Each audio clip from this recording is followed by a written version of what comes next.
So we have a bit of a situation that's popped up now around the Game Awards, which happens in less than a month now. So it's like second week of December. And we were about to see the nominations announced actually tomorrow on Monday in the morning. And I was very curious around which games would be announced. And I did make my own prediction, 6 titles that I picked. Well, it looks like I have to revise that list because something's come up now that has certainly caused a lot of conversation around what exactly should be nominated at an event like this with Game of the Year in the headlines. Maybe it's not necessarily just a base game itself that should be nominated. Well, we'll go over that here today. So if you guys enjoy the video, hit that like button and subscribe if you're new.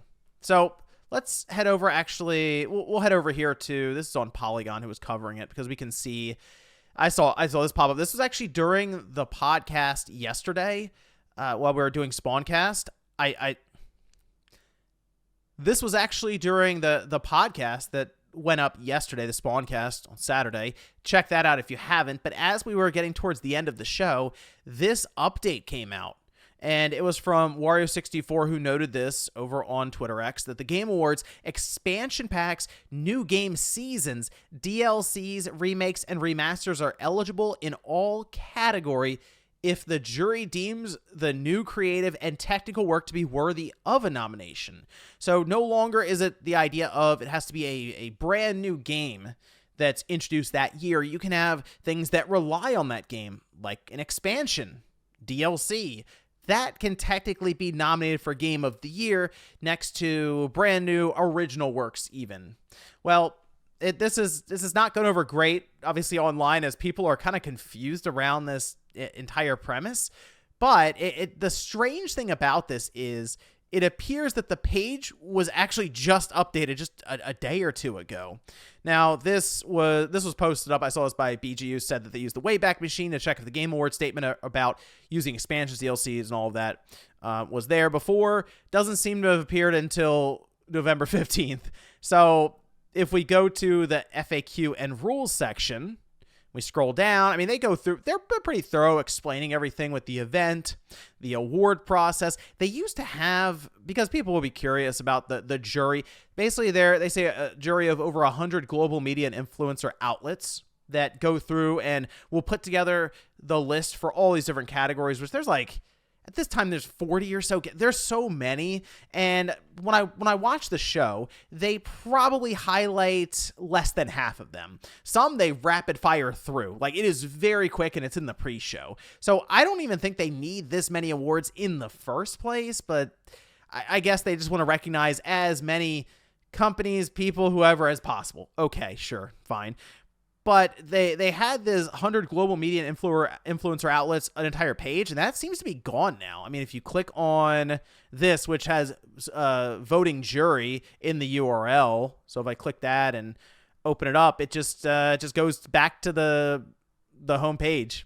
So I'm not sure what happened there, because I feel like other years we've been able to see the jury, which usually, to be honest, it's like Newsweek, NPR, and I mean, there are gaming outlets in there, obviously, like Polygon is one of them who's doing it. That we just looked at the article they posted up as this news came out, but that one was a little strange. Maybe they're redoing it and they'll put it out here after the nominations are live on Monday. So maybe this week, all of a sudden it appears again, sure. But the part that people are looking at, which looks out of place in general. I mean, look, we have this, it's all nice and even grids.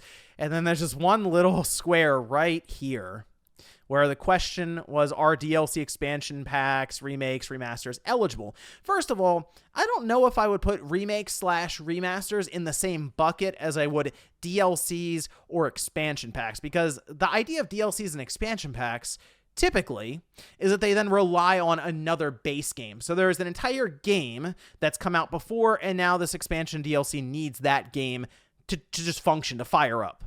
Remakes and remasters are not that, though. They're kind of their own contained thing. So if there's like an expansion that comes out and it's its own contained thing, I think that could be nominated for Game of the Year. Sure. I mean, it's an original game technically then that just lives on its own. But something about DLCs and expansion packs just seems weird to me to be up there for Game of the Year. It seems like it would be more fitting to have a category maybe that's for DLCs, expansion packs, remakes, and remasters, just all at once. And I say that because they do, when they do sports games, they do sports and racing games. Very strange category to me to throw together, but we don't always get enough racing games to make that competitive. Same with sports games. So throw them together. Okay, great. We don't typically always get enough DLCs or expansion packs to fill out that section. Same with remakes and remasters. Ones that are high enough quality, we'll say, because you get some remakes and remasters that feel very phoned in at times throughout a year. But you don't get enough, I feel like, to throw all together into one to fill out a category. I mean, then you end up in the same situation with the fighting game category where Jump Force is one of the nominees. So I get the concern there year to year. Maybe just one category like this, because then we start to blur the lines and try to figure out, okay, what would be a remaster or a remake that would be eligible and one that wouldn't be? In this case, they say the Game Awards aims to recognize the best creative and technical work each year, irrespective of the format of that content's release. Expansion packs, new game seasons, DLCs, remakes, and remasters are eligible in all categories if the jury deems the new creative and technical work to be worthy of a nomination. Factors such as the newness of the content and its price/value should be taken into consideration, which I read that as, hey, The Last of Us Part 2 had a $10 upgrade that took place this year, and it was very good, but it's a $10 upgrade. It's not the $40 expansion that Shadow of the Erdtree was, which I know that, look, all right, the theory, the conspiracy theories going around right now about why this is a thing. And, well, if you look at the top rated games this year, look, I know it's not always go by Metacritic. Those are your nominees. I understand that. It's hard not to look at the top rated thing here and be like, oh, that is Shadow of the Erdtree. That's an expansion. Relies on Elden Ring, by the way. And if you play it, it's very good. It's more Elden Ring, though. Elden Ring already won Game of the Year. So more Elden Ring, in theory, should also be able to win Game of the Year. Okay, that checks out, but it's like, okay, an expansion that relies on another game to just start up and function, it just, I don't know, for some reason that doesn't necessarily compute in my mind compared to, look, Final Fantasy VII Rebirth. Yes, the Final Fantasy VII Remake was nominated, but if you play the game, you understand that it's not necessarily a remake as much as a retelling, and it's very much different than than what it's based on. It's based on a game, but it's really a completely different game at the end of the day. So I now have to look at this and wonder, as people are, because when it popped up, even I was like, that's strange. Is this clause, this disclaimer that's now been added 2 days ago because of Shadow of the Erdtree? Well, I think, yeah. I mean, yes, I think so. So I think Shadow of the Erdtree is getting nominated. I feel like they basically just told us that here. But do I think all of a sudden 2 days ago they decided they want Shadow of the Erdtree to be there and they went ahead and put that clause there? No, because as I was kicking this around and kind of joking about, oh, well, the fix is in, I was told, and then also I noticed Polygon had their own correction they had to do there. A previous version of the story incorrectly suggested that voters for the Game Awards might not have been aware of this rule, according to a source at the Game Awards, which I assume is Polygon because they have somebody who's representing them, their outlet, who's voting on or part of the jury. I assume they told them, hey, they actually told us a while ago before we put our ballots in and just let us know the parameters.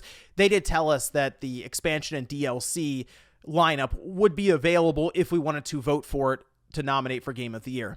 And that's my understanding. It was actually months ago that they were aware of this. So this isn't something that just randomly was decided a couple of days ago, even though I understand that is a very enticing conspiracy theory rumor and stuff to go around. Sure. But no, that's not the case. However, why is it just now telling the public? I kind of think that maybe it's so really anyone's guess is as good as mine at this point. Maybe they were supposed to have put this out there and they didn't. They forgot about it, and now they're looking at what's going to be announced on Monday, one of them being Shadow of the Erdtree. They're like, oh yeah, we didn't put that clause in there, so let's edit that now and not say anything. Well, as we see, yeah, the internet's going to notice, as it did. So I now have to revise my Game of the Year prediction, which at the end of the day, it doesn't matter that much. I know that this whole thing is based around a show that doesn't matter that much, but I will say Jeff really wants this to be a thing. Like, he wants this to be taken seriously. He's talked about being like the Oscars of video games. He wants this to be like top level professional, and this part doesn't really feel like that. This still feels like, oh, this is a Game Awards thing that's run out of a basement or something, right? Oh wait, now the DLCs and expansions are able to be nominated. Sure. Anyway, I have to update what I had here. I double checked. This is my list of 6. Astrobot, Rebirth, Metaphor, Like a Dragon, Infinite Wealth, Black Myth Wukong, and Silent Hill 2. Now, I had to think about this. I feel like the top 3 here, these ones, they're all in. Like, they're not getting bumped for Shadow of the Erdtree. Something is, though. And I feel like it will be Like a Dragon. That's the one I think I have to take out here, unfortunately, for it. Not that it isn't deserving. I kind of looked at this over and over again. Black Myth Wukong, it does have that sense of, it's not the highest rated game. It's like out of the top 100 even on Metacritic, but it had that kind of effect that I feel like would have enough people in the jury be like, oh yeah, Black Myth Wukong, I played that game. That was pretty good, and I know some other people played it, and it sold a ton. I'll put that in there as a nominee. So I'm thinking enough people may pick that one out. And then Silent Hill 2, that's the one that keeps tripping me up because I just mentioned conspiracy theories, but I know Jeff does not like Konami. He's made that abundantly clear. So how funny would it be if Silent Hill 2 was one of the nominees? I'm just leaving that there to help will it into existence. It's not going to win. I just want to see the awkward moment, the awkward pause that would come from Silent Hill 2 being there. So I have, I guess this is, I was going to put Shadow of the, that's fine, Shadow of the, it's fine.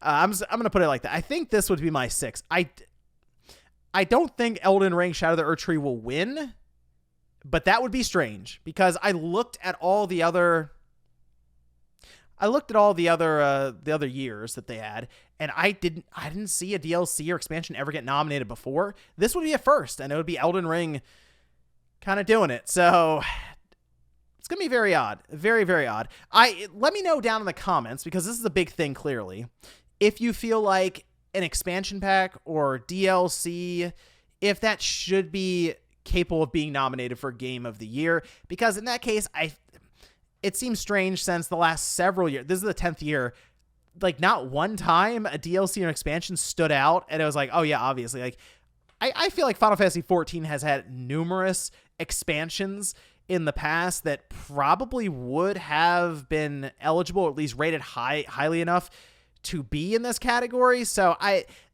understand why people are looking at this sideways. It seems strange, but at the end of the day, it's in a show we tune in for, not necessarily to check out the awards, but to check out the announcements, the world premiere. I mean, let's be real. That's Game of the Year. Sure, that's probably the top one that people look for, but usually people are tuning in hoping that Half-Life 3 is there. But let me know what you guys think about all of this down below. Thanks guys for watching, and I'll see you next time.